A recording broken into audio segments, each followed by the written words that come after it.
2022. Employment and Retirement Schemes Legislation Offsetting Arrangement Amendment Bill 2022. Second reading, Financial Secretary.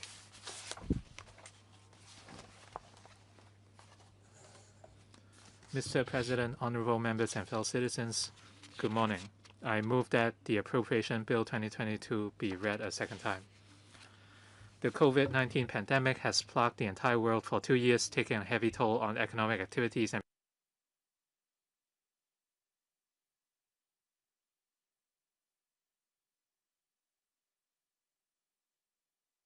nevertheless, with the emergence of a virus variant in the past month or so, the epidemic situation in Hong Kong has taken a drastic turn for the worse.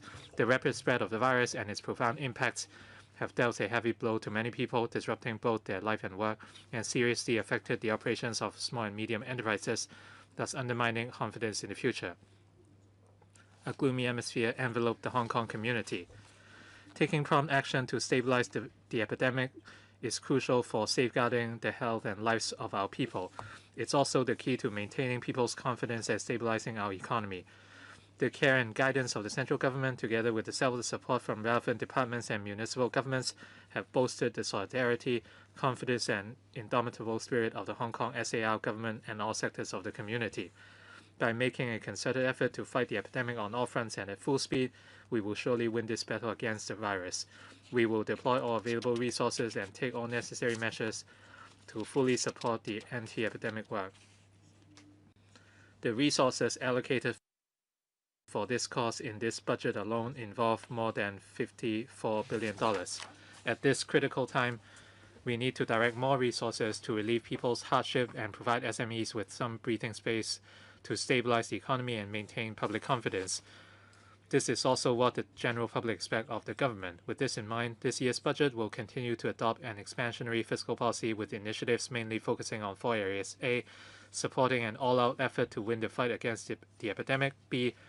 Relieving the hardship of our people and SMEs. C. Rendering support to the struggling economy and fostering post-epidemic economic revival. And D. Investing for the future by planning ahead for the medium and long-term development of our economy. It is estimated that the counter-cyclical measures costing a total of over $170 billion mentioned in the budget, together with the spending in infrastructure projects and the economy by around 3 percentage points. I will elaborate the details afterwards. In 2021,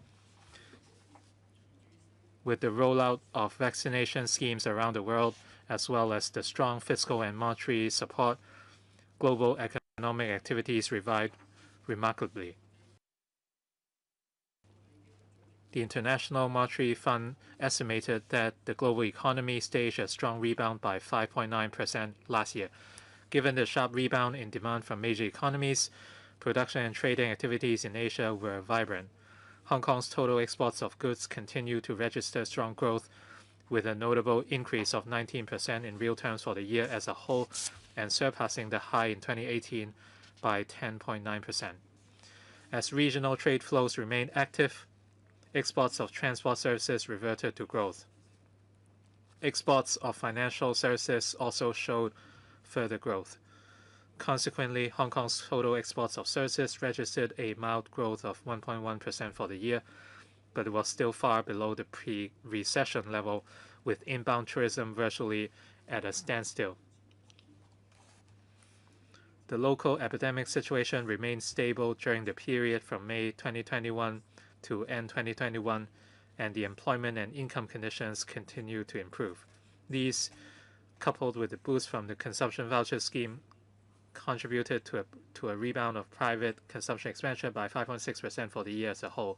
As business outlook turned positive, investment expenditure rose by 10.1%. Hong Kong's overall economy saw a visible recovery in 2021 with a growth of 6.4%, reversing the declining trend in the past 2 consecutive years. The seasonally adjusted unemployment rate dropped substantially from a high of 7.2% early last year to 3.9% in the latest period. Given the continued recovery of the local economy and the accelerated rise in import prices, consumer price inflation increased progressively in 2021. However, owing to the fall in private housing rentals earlier on, The increase of the consumer price index remained mild. Netting out the effect of the government's one-off measures, the underlying inflation rate was 0.6% for last year as a whole, dampened by factors including the monetary policy stance in the US, the regulatory requirements in the mainland, and the emergence of COVID-19's variants and supply bottlenecks worldwide. The local stock market underwent a sharp adjustment in 2021. As supported by the low interest rate environment and firm end-user demand, the residential property market was active in the first half of last year.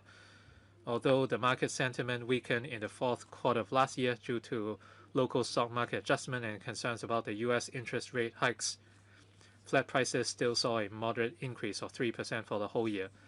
As for the non-residential property market, with the recovery of the local economy, coupled with the abolition of the double stamp duty imposed on non-residential property transactions in November 2020, there was a visible rebound in transaction activities last year. Yet prices and rentals of office space were relatively soft, while those of industrial buildings rebounded significantly. The government will continue to spare no efforts in increasing land supply and closely monitor the property market development. Economic outlook for 2022 and medium-term outlook. The market generally expects a further revival of the global economy this year, but the rampant Omicron variant has slowed the pace of global economic recovery recently. As affected by the impacts of high energy prices and supply bottlenecks, global inflation has been pushed up significantly, and many central banks will have to tighten their monetary policies. Besides, the geopolitical situation is complex and volatile. All these factors have cast uncertainties over the global economic outlook. Last month, the IMF lowered its global economic growth forecast for the year to 4.4%. In the mainland, the epidemic was contained effectively last year. Production activities have revived and the external trade has put up a strong performance. Last year, the growth rate of the mainland economy was 8.1%, which was faster than that of most economies. Looking ahead, although the mainland economy is facing some downward pressure, its sound fundamentals along with ample policy room will support the steady economic growth in the mainland and will continue to be the growth engine of the global economy.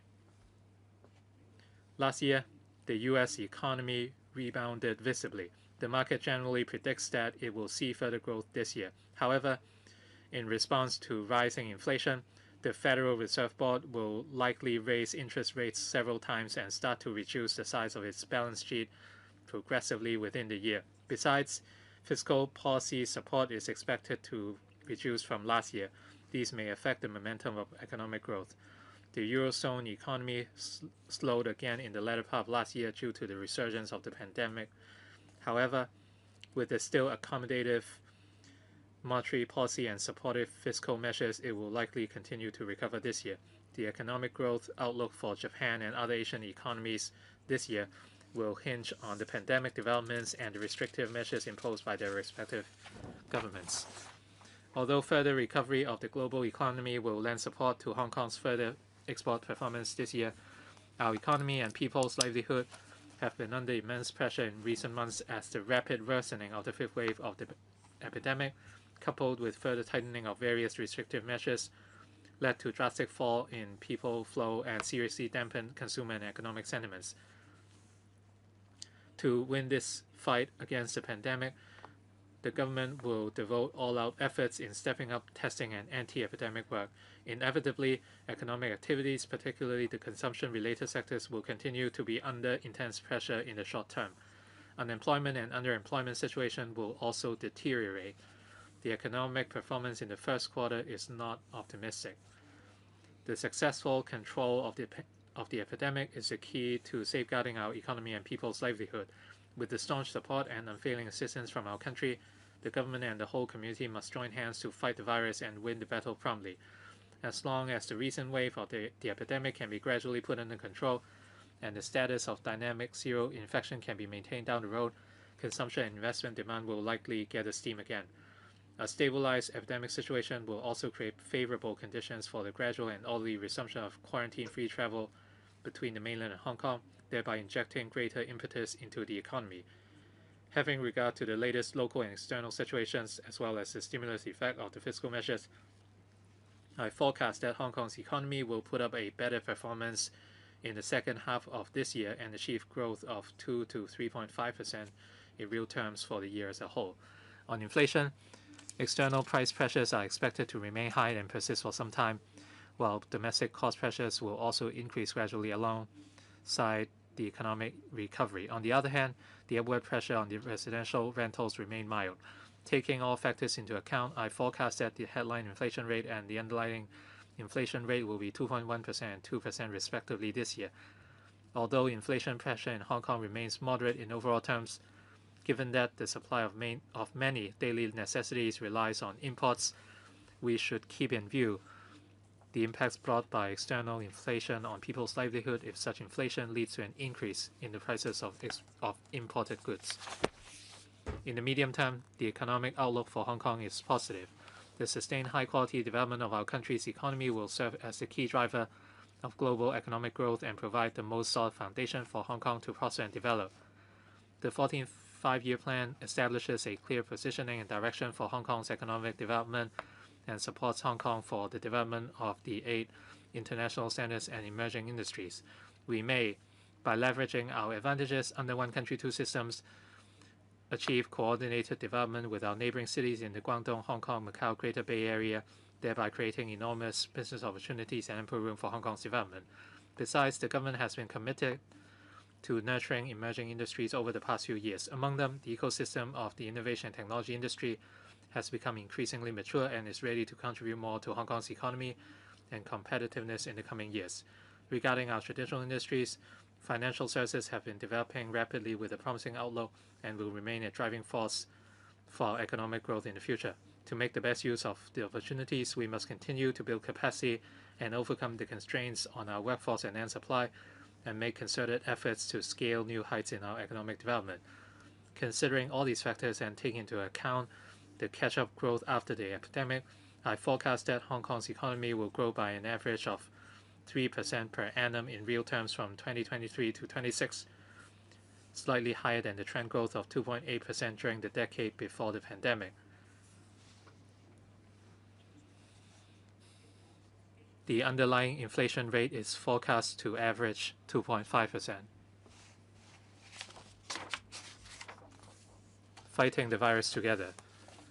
The COVID-19 epidemic starting from early 2020 has affected people's livelihood and the economy. In response to this, the government promptly set up the Anti-Epidemic Fund to provide appropriate financial assistance for the affected individuals and businesses. I'm deeply grateful to the Finance Committee of the Legislative Council for promptly approving a further injection of $27 billion into the AEF last Tuesday so that the sixth round of measures can be introduced under the AEF.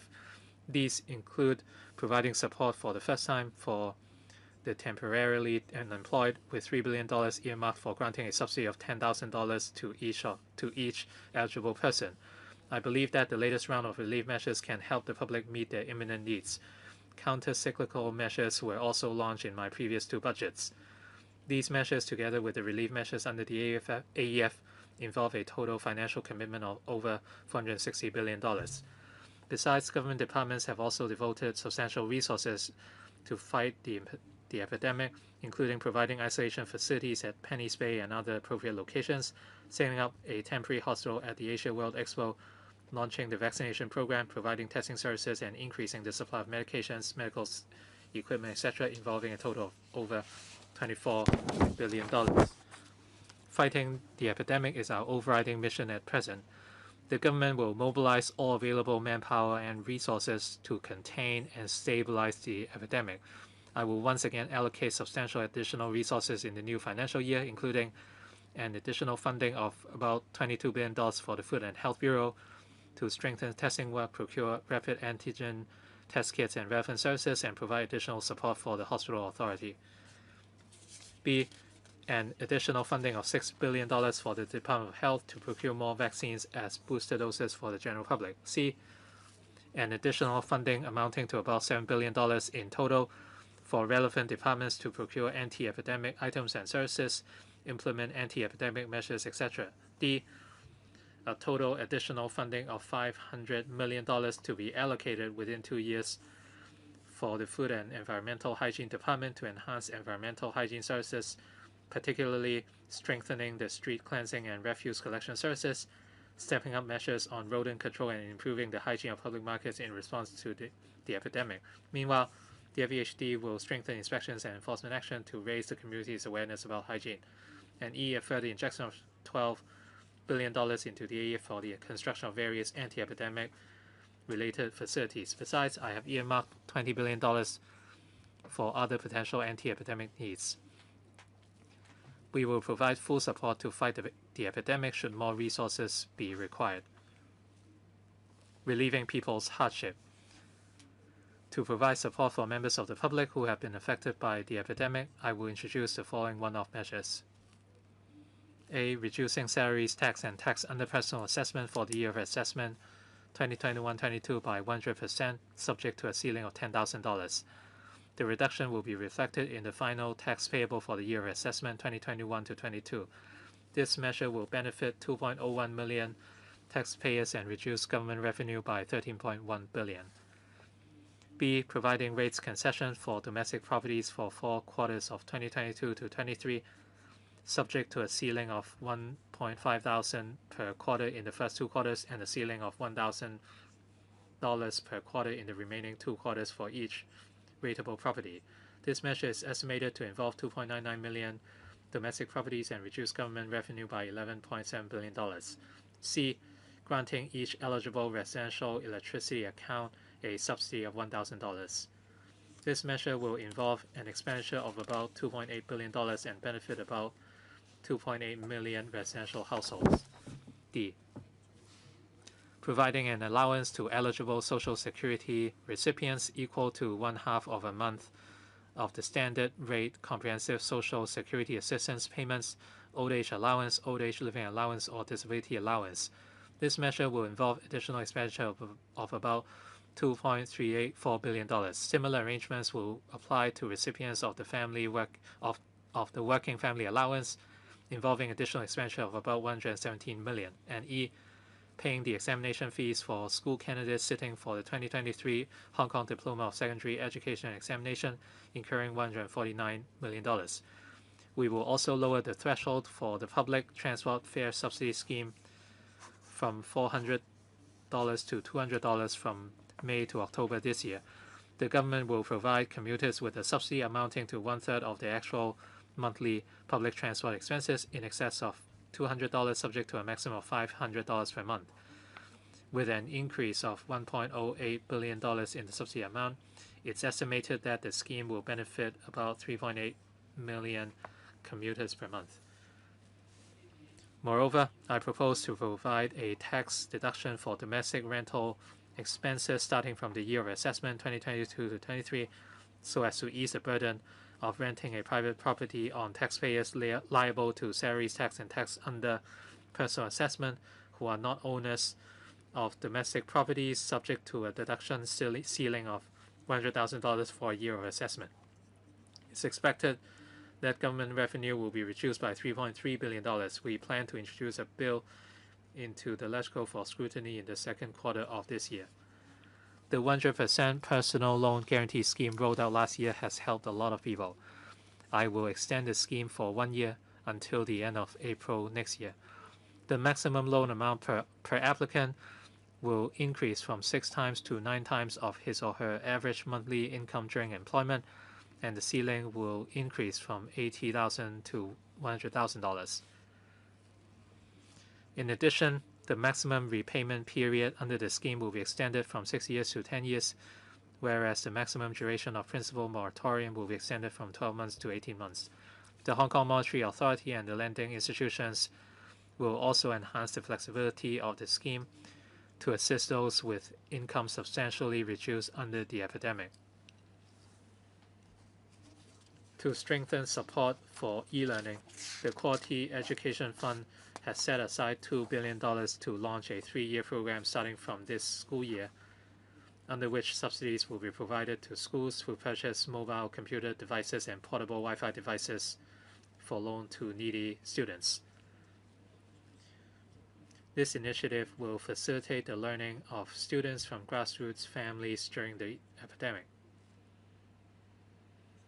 supporting enterprises.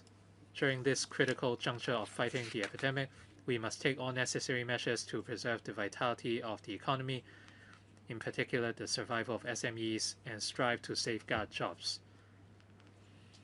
I will take measures to ease the operating pressure of businesses and enhance the cash flow support for them.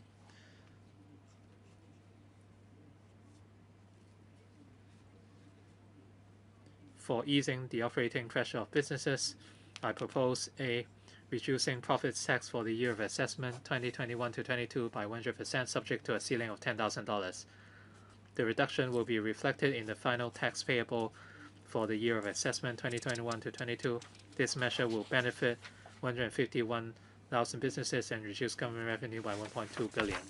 B. Providing rates concession for non-domestic properties for 4 quarters of 2022 to 23, subject to a ceiling of $5,000 per quarter in the first 2 quarters and a ceiling of $2,000 per quarter in the remaining 2 quarters for each rateable property. This measure is estimated to involve 430,000 non-domestic properties and reduce government revenue by $3.4 billion. C. Waiving the business registration fees for 2022 to 23.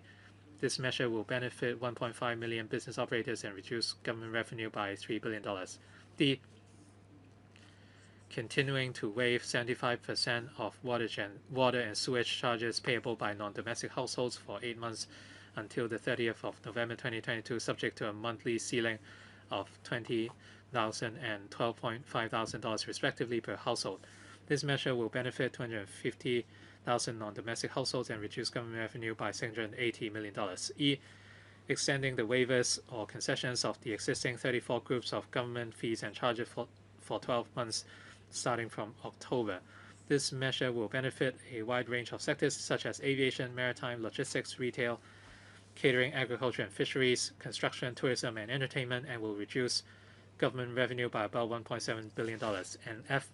Continuing to grant the 75% rental or fee concession currently applicable to eligible tenants of government premises and eligible short-term tenancies and waivers under the Lands Department for 6 months until the 30th of September. During the period, tenants who have to close their properties at the request of the government will continue to receive full rental waiver for the duration of the closure. This will reduce government revenue by $1.4 billion.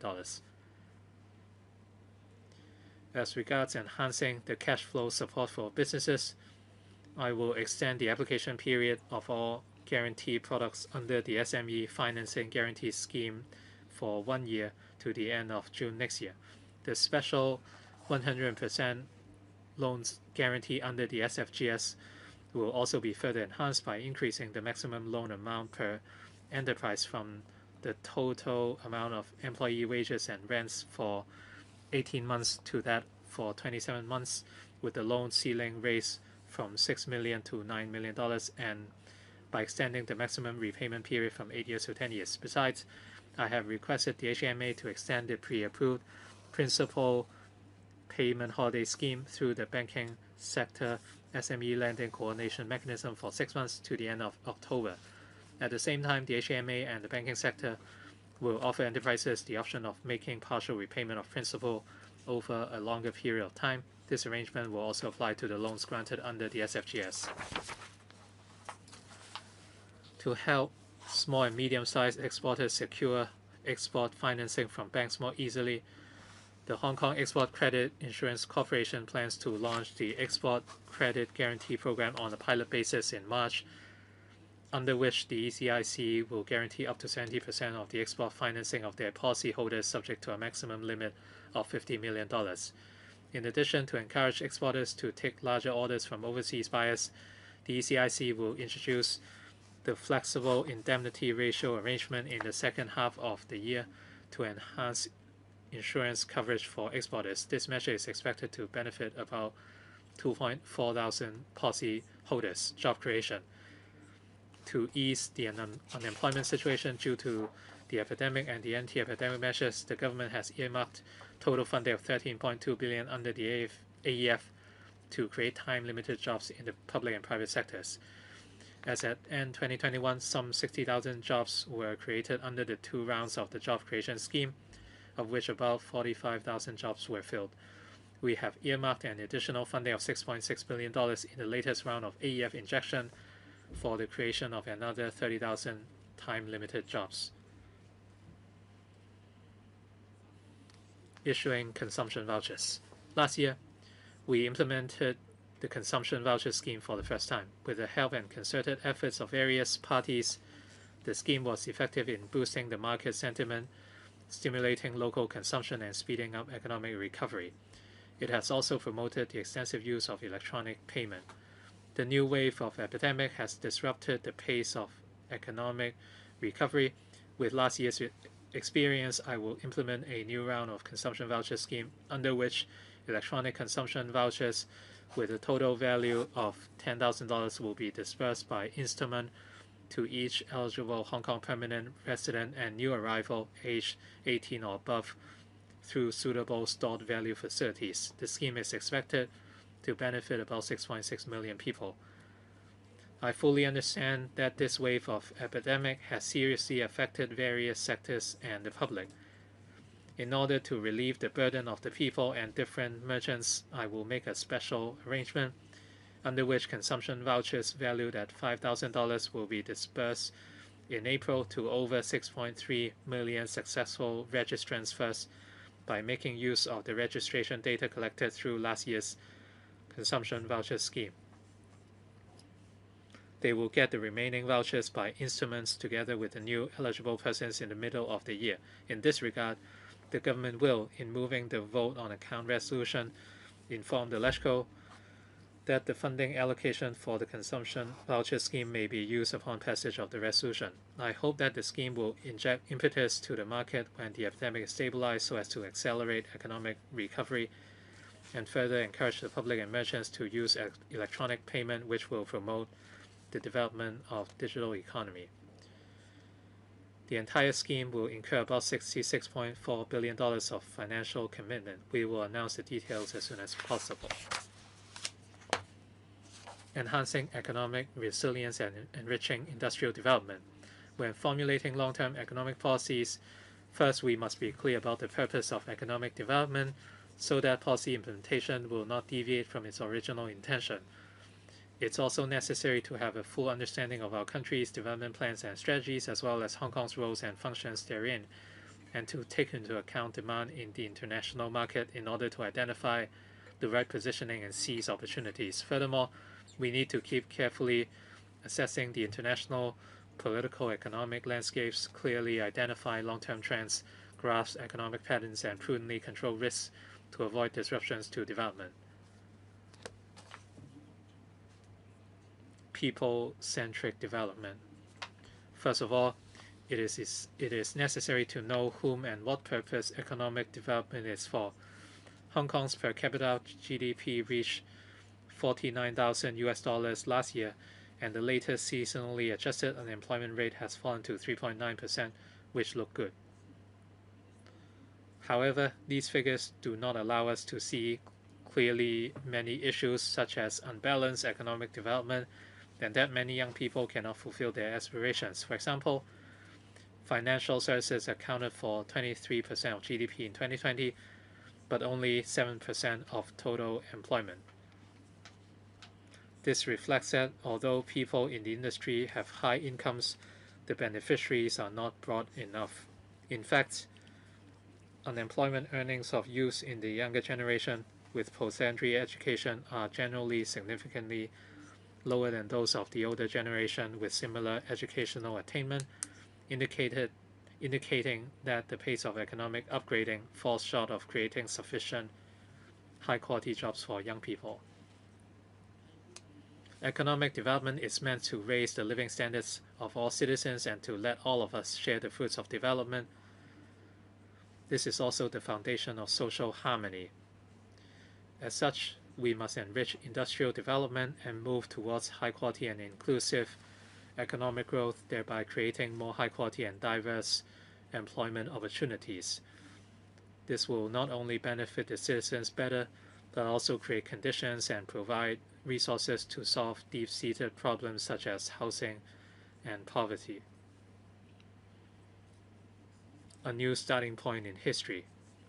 The implementation of the Hong Kong national security law, coupled with the improvement of the electoral system, is to implement the fundamental principle of patriots administering Hong Kong and establish Hong Kong's political order from a legal and institutional perspective. And as a result, the practice of one country, two systems in Hong Kong can be brought back to the right track for steadfast and successful implementation so that Hong Kong can consolidate and strengthen its uniqueness and advantages under the system. At present, the executive-led political system has been strengthened, and there is healthy interaction between the executive and the legislature. The administration's governance efficiency has been enhanced as a result.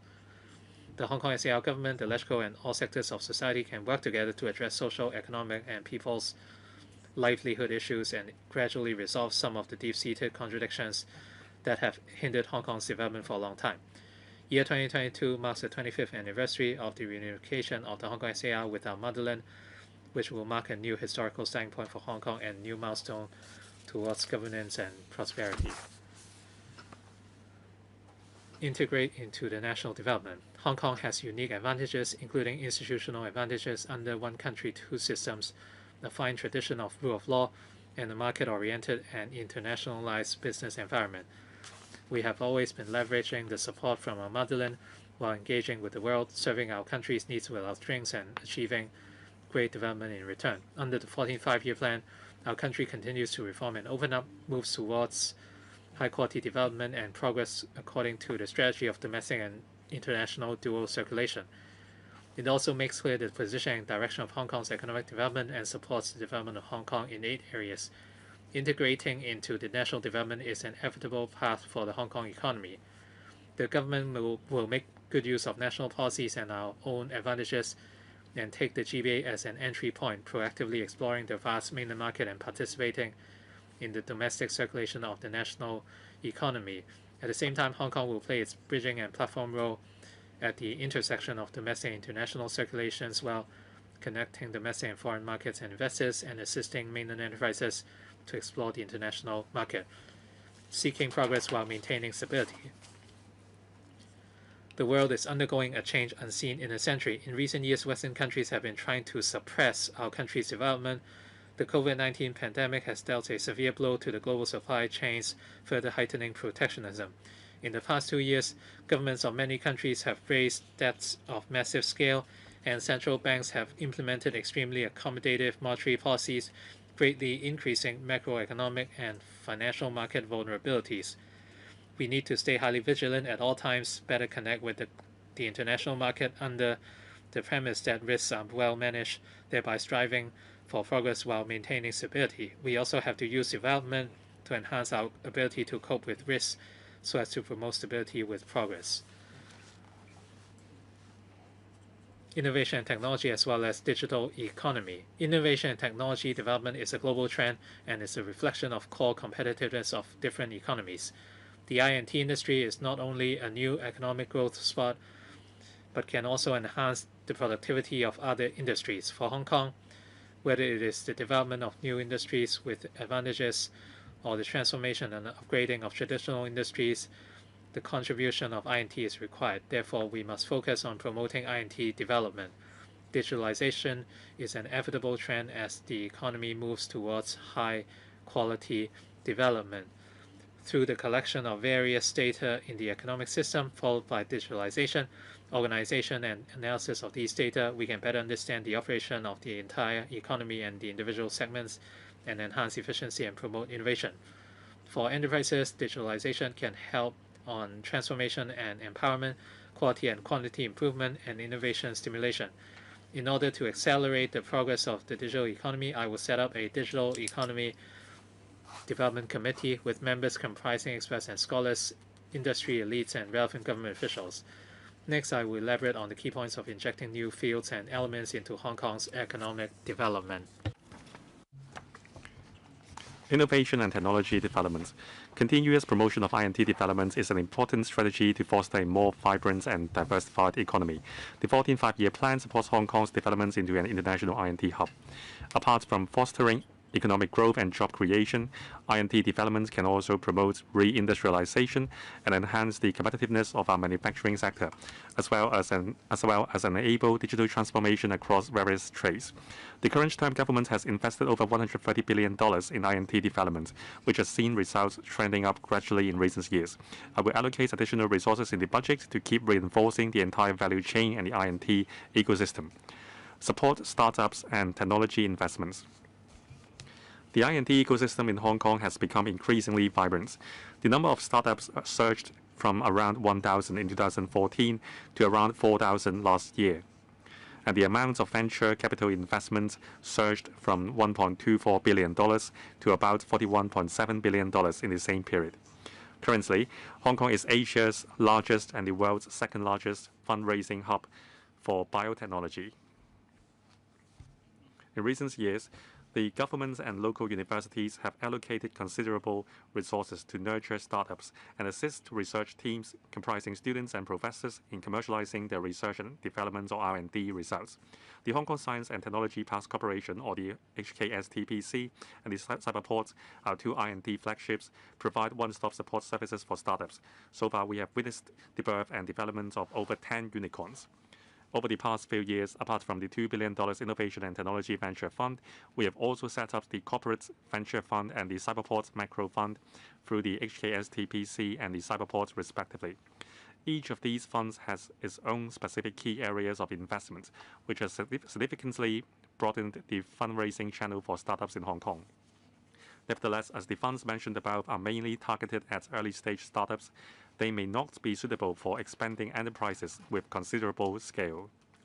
Some such type of enterprises often have huge development potential. Indeed, we are not short of examples of success in nurturing these enterprises in Hong Kong. I announced in my budget 2 years ago the setting up of an investment portfolio named the Hong Kong Growth Portfolio, using parts of the Voucher Fund for investment in projects with a Hong Kong nexus. The aim is to consolidate Hong Kong's status as a financial, commercial, and I&T center, as well as to raise our productivity and competitiveness in the long run. Last year, the government appointed 8 fund managers as general partners to make strategic investments.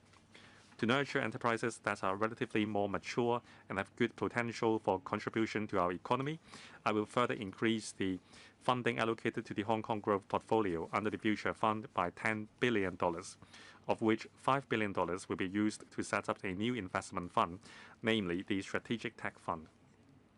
I will invite the HKSTPC and the Cyberport to identify technology enterprises which are of strategic value to Hong Kong, as well as investment opportunities conducive to enriching the I&T ecosystem. On the other hand, the Technology Startup Support Scheme for universities under the Innovation and Technology Fund has been supporting universities in setting up their own startups and commercializing their R&D results, with a view to creating economic value. To help universities realize their R&D outcomes, I will double the amount of subsidy to $16 million. The increased subsidy will be provided to startups of universities with private investments on a matching basis of 1-to-1. Each startup may receive an annual subsidy of up to $1.5 million for a maximum of 3 years. The initiative will incur an additional expenditure of $48 million per year. Promotes life and health scientific research. The impact of the COVID-19 pandemic for more than 2 years has roused much global interest in R&D in life and health disciplines. In fact, the National 14th Five-Year Plan has also called for focusing on issues like human health, as well as the enhancement of technological streams in specialist fields such as life and health. Hong Kong has strong research capabilities in life and health sciences. There are a number of renowned scholars in local universities whose R&D teams display great originality and have the ability to create breakthroughs out of the blue, generating fruitful outcomes in scientific research. With clinical trial centers recognized by the National Medical Products Administration, Hong Kong enjoys clear advantages in promoting research and fostering development of industries in life and health disciplines. In year 2018, I allocated $10 billion to launch the flagship projects of Inno-Hong Kong research clusters, under which 28 laboratories have so far been established by local universities in collaboration with over 30 top-notch universities or research institutions around the world. Among these laboratories, 16 are related to life and health sciences. On the back of our robust strength in scientific research, we can deliver more revolutionary R&D outcomes. To further promote the development of life and health technology in Hong Kong, I will earmark $10 billion to provide more comprehensive support in the long run, including hardware, research talents, clinical trials, and data application, with the aim of enabling institutions, including universities, to enhance their capacity and capability in this area, as well as strengthening the industrial chain. We will set up the InnoLife Health Tech Hub in the Hong Kong Shenzhen Innovation and Technology Park. With the above 16 laboratories and the 8 relevant state key laboratories as the basis, we can pull together top-notch research teams from all over the world and focus our efforts on R&D work as well as global research collaboration in the field of life and health sciences. This includes biomedicine, big data, and artificial intelligence, which can be applied in various areas such as prevention, diagnosis, drug discovery, advanced treatments, and rehabilitation. The HA will assist more institutions in exploring how to make better use of their hospitals for conducting research and clinical trials, as well as the valuable clinical data they have accumulated for R&D purposes. Our aim is to promote multi-faceted collaboration in scientific research and development of industries, develop Hong Kong into a major R&D hub in life and health disciplines, and link up related industrial clusters. Promote research and development. We have been actively promoting R&D in the past few years. There are 16 state key laboratories and 6 Hong Kong branches of Chinese National Engineering Research Centers in Hong Kong. They all possess high-level scientific research teams and equipment, and many of them enjoy global leading positions in their areas of expertise. Currently, these institutions are receiving an annual subsidy under the ITF.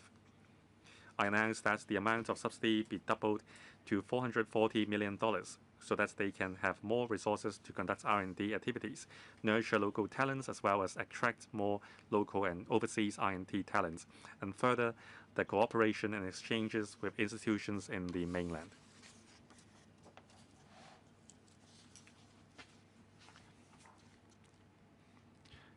Technology application. We have been encouraging the public and private sectors to proactively apply technologies in their operations for the benefits and convenience of the public. To promote further digitalization in government operations, I have reserved $600 million to conduct a comprehensive e-government audit in the coming 3 years with the aim of reviewing the progress made by government departments in using technologies, as well as assisting them in enhancing the efficiency of public service provision through the adoption of INT solutions. Strengthening the intellectual property regime. Intellectual property, or IP, protection is in line with the direction of developing Hong Kong into a knowledge-based economy and an international INT hub. The government will strengthen the IP regime in Hong Kong. With regard to patents, we will further promote and develop Hong Kong's original grant patent, or OGP, system. In the next 3 financial years, I will allocate a total of about $85 million to the Intellectual Property Department, or IPD, for enhancing Hong Kong's capacity to conduct substantive examination in processing OGP applications. On trademarks, we are pressing ahead with the preparatory work for implementing the protocol relating to Madrid agreements concerning the international registration of marks in Hong Kong. It is expected that an international trademark registration system will be put in place in Hong Kong next year as the earliest. As for copyrights, to tie in with the development of digital environments, the Commerce and Economic Development Bureau launched a public consultation exercise on updating Hong Kong's copyright regime at the end of last year. The consultation period ends today. The government will carefully consider the views collected before introducing a bill to amend the copyright ordinance into the legislature in the first half of this year. The IPD will also actively explore with the mainland authorities facilitation measures for cross-boundary IP protection, enhance its free IP consultation service, IP Manager Scheme Plus, and other training programs, and collaborates with the Department of Justice to promote IP mediation and arbitration services. Besides, we will work with the Hong Kong Trade Development Council and relevant stakeholders to promote Hong Kong's IP professional services through different channels. International Financial Center. The development of Hong Kong as an international financial center has dovetailed with the needs of our country and attuned to the pulse of the global investment market over the past few decades. As a result of such developments, an extensive pool of capital, investors, entrepreneurs, and professional services talent was created in Hong Kong. Our market size continues to grow with new services and products rolling out one after another. Following the continuous expansion and enhancement of the mutual access regime and our implementation of various policies to promote the transformation of the market structure in recent years, Hong Kong's role and function as the international financial center of our country have been further enhanced. Hong Kong has risen to a new level of development with a wider scope of services and a more comprehensive industrial chain. The clustering effect in respect of financial institutions has also become more prominent. The 14th Five-Year Plan expressly supports Hong Kong in enhancing our status as an international financial center, strengthening its function as a global offshore RMB business hub, an international asset management center, and a risk management center, as well as deepening and widening mutual access between the financial markets of Hong Kong and the mainland so as to develop a high-quality GBA. We will endeavor to achieve the goal of enhancing the capability of the financial sector in serving the real economy. While making rapid developments, we need to strike a balance to maintain stability and security, enabling Hong Kong to fully realize its market potential, as well as achieving rapid, long-term, and steady market developments. The steady development of our country provides the most solid backing for Hong Kong. Under the dual circulation strategy, our country's continuous reform, high-quality two-way opening up, ongoing RMB internationalization, and transformation to a green and zero-emission financial secretary, RMB internationalization and transformation into a green and zero-emission economy have brought us new missions and opportunities. Hong Kong has to proactively develop a more vibrant and diversified financial market in terms of type of investment products, risk management tool, appropriate corporate financing, arrangement, treasury management needs, etc. By doing so, we can definitely ensure a stronger development of our financial markets, through which we can deepen and widen the mutual access between mainland and international capital markets, thereby facilitating Hong Kong's development into a more competitive and powerful international financial center. Securities market. In the past year, the securities market continued to flourish. The Hong Kong stock market recorded an average daily turnover of $166.7 billion last year, representing an increase of 29% over year 2020. Funds raised through initial public offerings or IPO in Hong Kong amounted to nearly $330 billion during the same period, making Hong Kong the fourth largest IPO center in the world. Hong Kong remains a main listing platform worldwide. The increase in trading and market capitalization of Hong Kong stocks was attributable mainly to the series of reforms implemented in the past few years to enhance the competitiveness of the Hong Kong market, including allowing emerging and innovative enterprises with weighted voting rights structure, as well as pre-revenue or pre-profit biotechnology companies to list in Hong Kong, and providing facilitation for qualifying issuers to seek secondary listing in Hong Kong. As at the end of last month, a total of 70 companies have listed in Hong Kong under the new regime, raising more than $570 billion, representing nearly half of the total funds raised during the same period. Currently, the new economy enterprises amount for more than 20% of the total market capitalization in Hong Kong. Among them, 48 are healthcare and biotechnology companies. They have raised over $110 billion in total, turning Hong Kong into Asia's largest and the world's second largest fundraising hub for biotechnology and spurring the rapid and comprehensive development of the biotechnology ecosystem in Hong Kong. Continuous operational enhancement, system reformation, and innovative developments are important means to empower and accelerate the development of Hong Kong markets. In January this year, after striking a balance amongst considerations such as the need to ensure the quality of listed companies, investor protection, and market developments, the Hong Kong Exchanges and Clearing Limited, or HKEX, launched a listing regime for special purpose acquisition companies, or SPAC, enabling experienced and reputable SPAC promoters to source new and innovative enterprises for merger and acquisition, with a view to assisting emerging enterprises with potential in listing through an unconventional initial offering and providing a new alternative listing route in Hong Kong. Moreover, With the continuous development of the mainland economy, enterprises have substantial financing needs in the international markets. However, due to the increased risk and uncertainties of listing in overseas markets, many China concept stock companies have chosen to return. We have already made preparation for their return, including allowing Greater China companies without weighted voting rights structure and which are not from innovative sectors to seek secondary listing in Hong Kong, and offering more flexibility to issuers seeking dual primary listings. These measures will help further attract quality China concept stock companies to list in Hong Kong and provide more choices for market players, thereby increasing market liquidity and enhancing the competitiveness of Hong Kong as a global financing platform. On market development, considering the fact that there are some large-scale advanced technology enterprises which require substantial capital for their R&D work, but are not qualified for listing as they fail to meet the profits and trading record requirements, the Securities and Futures Commission, or the SFC, and the HKEX are reviewing the main board listing rules and, having due regard to the risk involved, examining the revision of the listing requirements to meet the fundraising needs of such enterprises. Bond markets.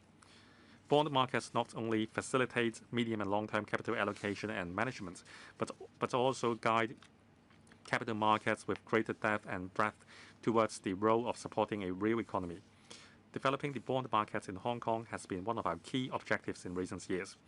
Apart from promoting the diversification of bond products, we strive to move towards the development direction of financial inclusion, enabling the public to participate and benefit from such inclusion. The Steering Committee on Bond Market Development in Hong Kong, which was set up under my steer last year, has reviewed the current situation of the bond market in Hong Kong and put forward recommendations along 3 directions. They include enhancing market landscape, market infrastructure, and market promotion to further promote the developments of our bond markets. We will progressively implement these recommendations, including expanding the issuance of green bonds, RMB bonds, and Hong Kong dollar bonds with longer tenor under government's bond programs to foster the developments of local RMB and green bond markets, and the formation of local yield curve, consolidating our strengths in promoting offshore RMB business, and encouraging participation of mainland enterprises and entities in Hong Kong's bond markets, and stepping up efforts to promote Hong Kong's position as a bond center among investors and bond issuers. Meanwhile, we will further enhance the functions of the Central Money Markets Unit by upgrading it to be a major central securities depository platform in Asia, while working on the development of an electronic bond trading platform to facilitate secondary transactions and expand investor base. Besides, we will also explore ways to enhance the prospectus requirements and, on the premise of ensuring due protection of investors, make it easier for retail investors to participate in and share the fruits of our bond market development. We have been committed to promoting the development of retail bonds so as to benefit the public. I plan to issue no less than $15 billion of inflation-linked retail bonds, that is I-bond, and no less than $35 billion of silver bond in the next financial year, with a view to offering members of the public, particularly the elderly, investment options with steady returns. Details of the first batch of retail green bonds for public subscription were announced last week. Members of the public can directly invest in green projects that provide environmental benefits so as to jointly create a green environment for green living in Hong Kong while gaining steady inflation-linked returns. I plan to continue to issue no less than $10 billion of retail green bonds in the next financial year. Offshore renminbi business hub. Hong Kong's offshore RMB market is the largest in scale. With our geographical and cultural edges, as well as first-mover advantage, Hong Kong has been Financial Secretary, please pause.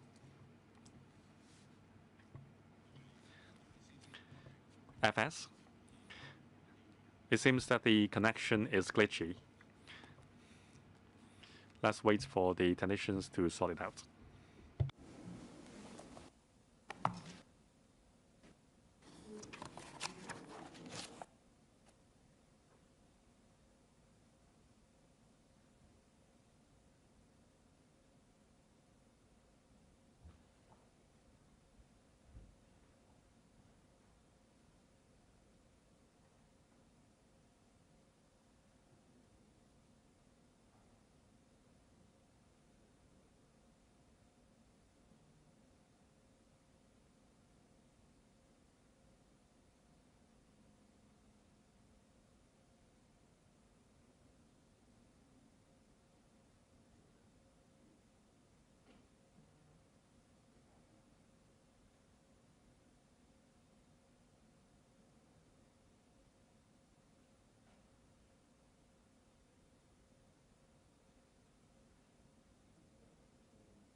Ms. Maggie Chan, you have raised your hand. Is there a point of order?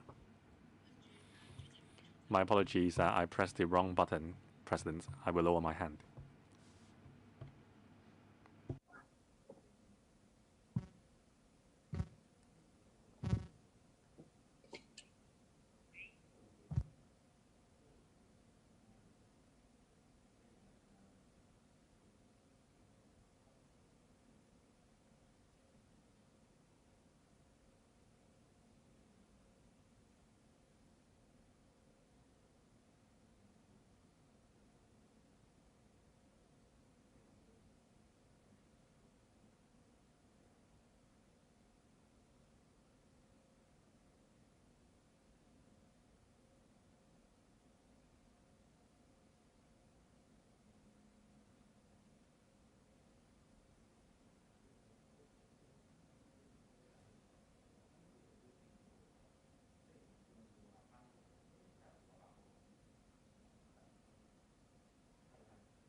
The meeting will suspend for 15 minutes for the technicians to address the problem.